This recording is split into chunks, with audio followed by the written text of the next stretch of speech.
Here's Democrat Adam Smith. But people on a boat in the middle of the Caribbean carrying cocaine are not a direct threat to the lives of our service members or Americans. Tens of thousands of people were killed last year because of drugs, but apparently narco-terrorists trafficking illegal drugs into America, that's, of course, no threat at all to the American people. And here's Connecticut Democrat Jim Himes. There is no such thing as a narco-terrorist. There are very, very bad narcotics people, cartels, etc., but they're desperate to make this look like it's ISIS or al-Qaeda because that's the very thin line on which their illegal use of the United States military to take these people out resides. And here's Democrat Jack Reed.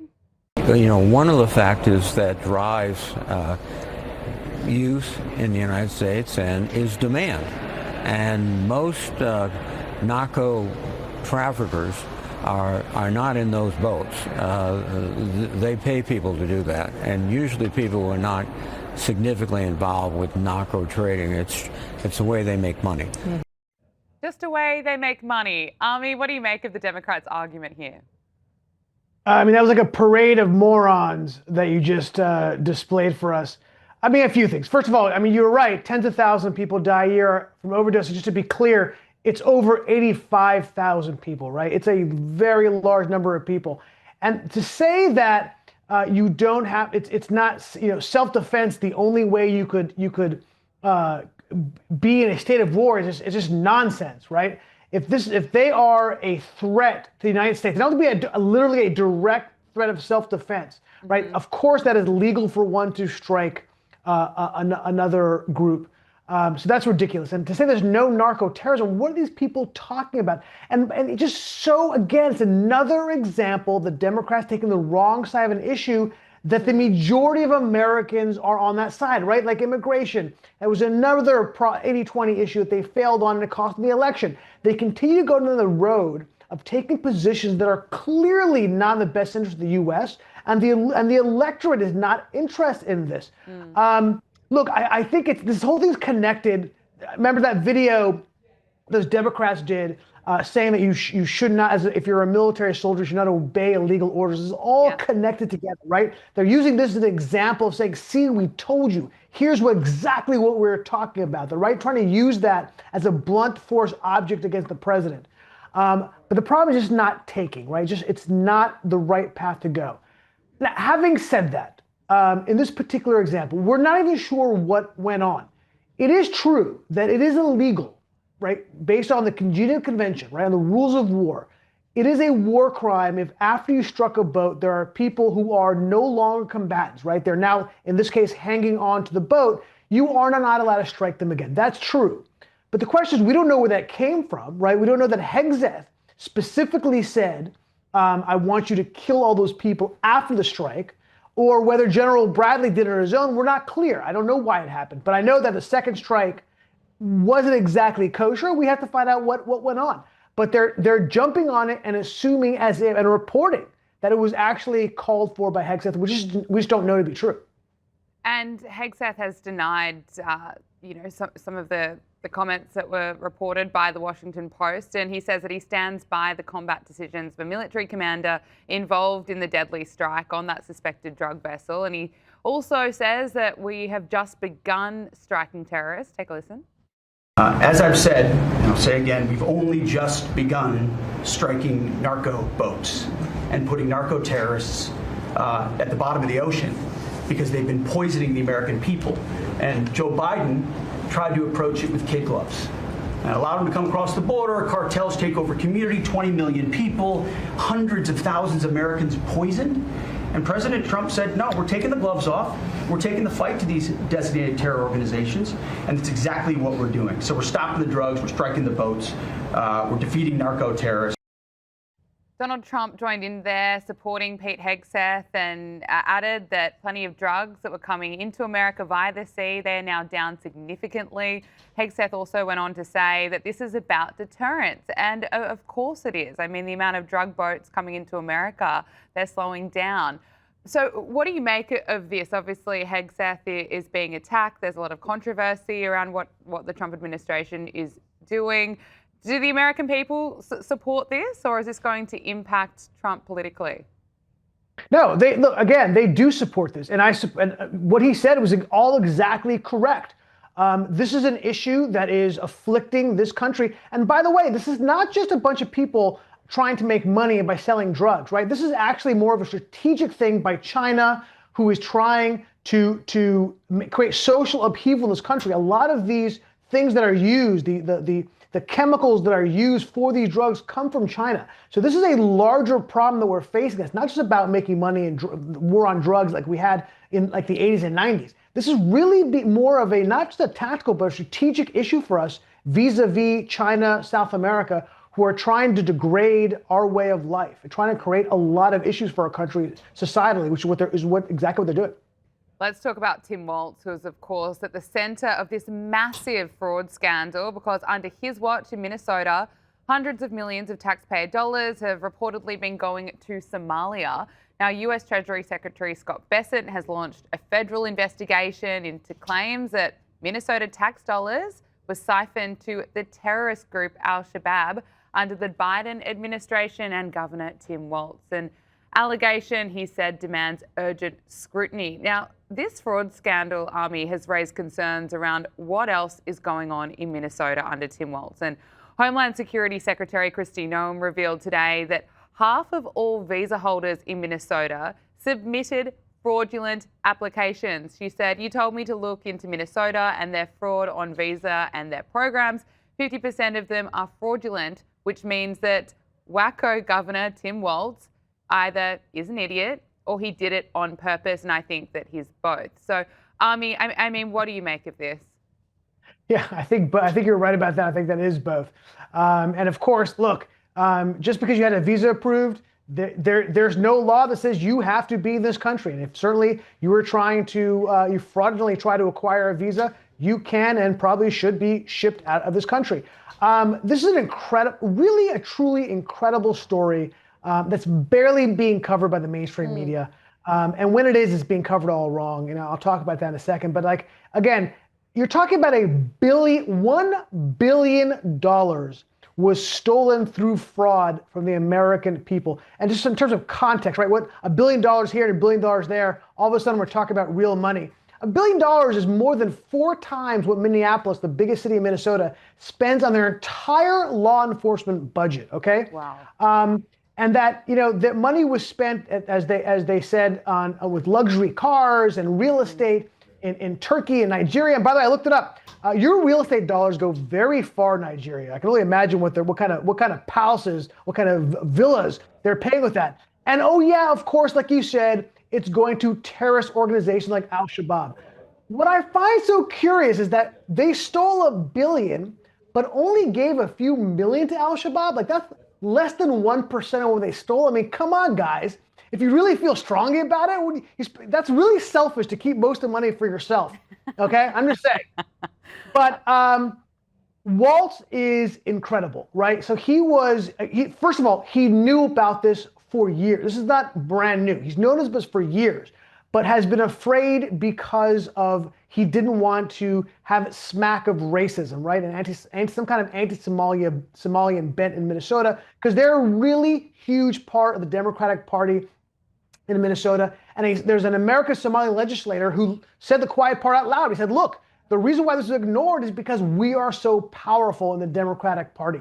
And that there was an X account that we're not exactly 100% sure whether or not it was real or not, but there was an X account that purported to represent 500 people from Human Services in Minnesota who said they were threatened when they brought up this issue to Walz and his people. So yeah, that is an incredible indictment of Walz. But unbelievably, he was on Meet the Press, and they spent more time on Meet the Press talking about how President Trump called him a retard than they spent on this actual serious issue, the scandal of scandals in Minnesota. They spent more time talking about that stupid issue than this issue. And he took no responsibility for what went on. In fact, he went on the offense, and the host of Meet the Press had no follow-up questions, no pushback, no nothing. It was unbelievable. Look, there is an issue with the Somali community. Okay, I went there. I've been there actually a couple times interviewing the Somali community. There's an issue with assimilation. You just can't get away around it. Okay, where I asked them whether or not they should live under American law, Sharia law. They wanted to live under Sharia law. They felt that Somalia was a better place for them if they're living here. And this is not really, again, an anti-Africa issue. Nigerian immigrants are among the most successful immigrants in our country, economically, education. It's not about that. Somalis just are not assimilating as other cultures are, and we have to look into that. And you made the point that this is barely being covered on the mainstream media. Of course, New York Times reported on it, but looking at the coverage, ABC News Tonight didn't touch it. NBC's Nightly News, CBS Evening News also has not mentioned Tim Walz by name in the past week, Ami, while all of this is going on and this is being revealed. This is according to reports out of Fox News. And they also didn't use the terms Somali or Somalian. They were not used in any of the 3 newscasts in the past week. And it's a huge part of this scandal, as you say. Look, let's listen to Caroline Levitt on Tim Walz. About how Somali immigrants in Minnesota have been ripping off American taxpayers. In fact, 86 people have been charged in a rampant and widespread fraud scheme spanning multiple programs in Minnesota. Of those 86, 78 of those people are Somali, 91% of them charged. So far, 59 of those people have been convicted for their roles in fraud plots that have stolen $1 billion from taxpayers. In one scheme, and this is egregious, a nonprofit and its affiliates with these Somali migrants claimed to have fed tens of thousands of American children during the pandemic. They were reimbursed for those meals by taxpayers. However, federal prosecutors found that almost all of those meals were never even delivered to hungry children. In fact, those organizations' leaders spent the money on houses, luxury cars, and real estate in Turkey and Kenya. I mean, this scandal is extraordinary, Ami. Will Tim Walz be able to survive this? Surely he should be resigning. Well, he's coming up for election, and the problem is Minnesota is a pretty blue state. I mean, Jacob Fry, the mayor of Minneapolis, is a full-on crazy person. He was giving a press conference, just broke into Somali like randomly. So will he survive? I mean, I think he might. I think he will survive because he's got allies in the Democratic Party and obviously allies in the media. If the media's not covering this, this is not going to break out and pick up enough steam for him to lose power. So yeah, I think he's going to survive. Unbelievable. It's unbelievable. And he could have been the vice president. Kamala Harris and Tim Walz. Can you imagine that? God. I know. Now let's move on.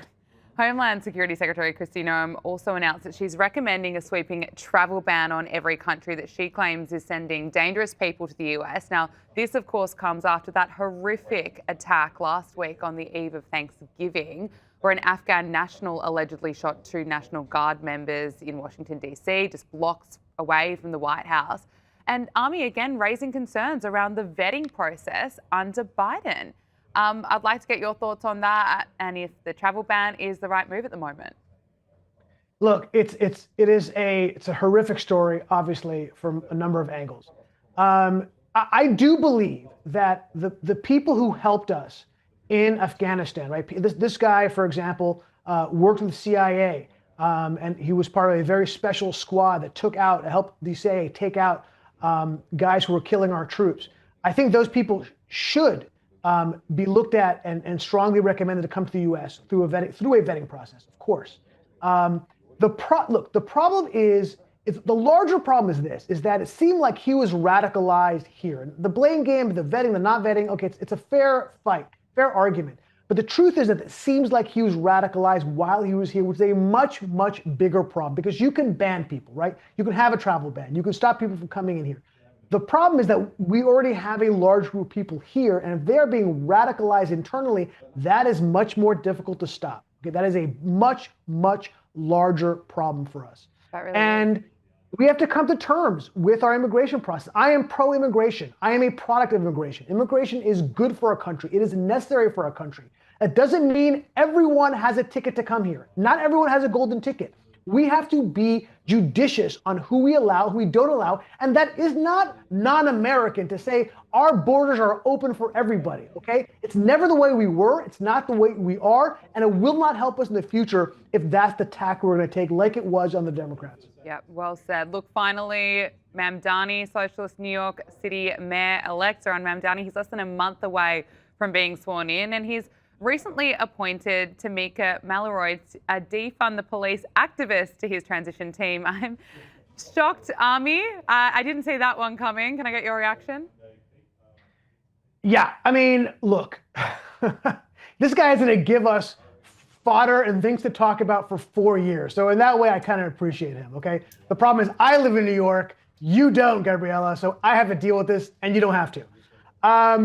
I mean, I'm not sure why we're talking about Tamika and her abolish the police policies, because Mamdani himself is abolish the police. You know, again, a couple of quotes that bear repeating.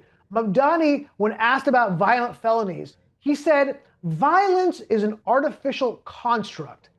No, it's not. He was asked about prison reform. He said, I don't know why we need prison. These are his direct quotes. Maybe my favorite, and the one that vexes me the most, I'm not even sure I fully understand it, was when he said, when the boot of the NYPD is on your throat, it's laced by the IDF. That's a twofer, right? I love that one because it's both anti-police and anti-Semitic. But no, Tamika is incredibly problematic, right? She is also a fan of Farrakhan, one of the great anti-Semites of the United States living today. And by the way, his entire team is full of these people. Basically, the DSA, the Democratic Socialists of America, is their like farm team, right? I don't know if you guys know what that is in Australia, but it's a baseball term. Like that's where their recruiting arm for Mamdani's transition team. This guy, Alex Vitale, I'm not sure if I'm pronouncing it right. This guy is the OG Abolish the Police. He literally wrote the book on it when he wrote a book called End of Policing. This guy is on his transition team as well. Yeah, I think Mamdani's been fronting that I'm not a radical. Like, he's not fronting he's a centrist, but he's fronting like, I'm not a crazy radical. Yeah, nothing could be further from the truth. He is going to make Bill de Blasio look like Ronald Reagan. We are in for a ride. Yeah, absolutely. Ami Horowitz, thank you so much for your time. We really appreciate it. Always a pleasure.